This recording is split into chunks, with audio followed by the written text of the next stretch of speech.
কয়েকদিন আগেই আপার ডেক নামে এই রেস্টুরেন্টটায় গেলাম খাওয়া দাওয়া সারতে।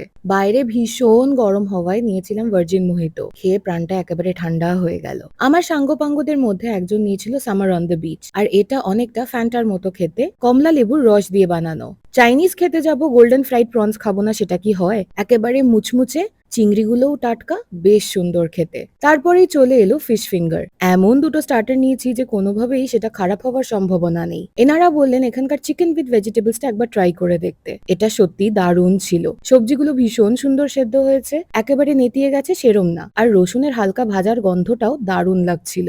মেইন কোর্সে নিয়েছিলাম মিক্সড ক্যান্টনিজ নুডলস আর সাথে হট গার্লিক চিকেন। ক্যান্টনিজ বা গ্রেভি নুডলস দেখবে রেস্টুরেন্টে বসে খেতেই ভালো লাগে, বাড়িতে প্যাক করে নিয়ে গেলে সেই ব্যাপারটা আর থাকে না। বেশ লাগলো গ্রেভিটা, তবে নুডলস এর কোয়ালিটিটা আরো একটু ভালো হতে পারতো। আর সেটা ওনাদের জানাতে ওনারা বলেছেন ব্র্যান্ডটা চেঞ্জ করবেন।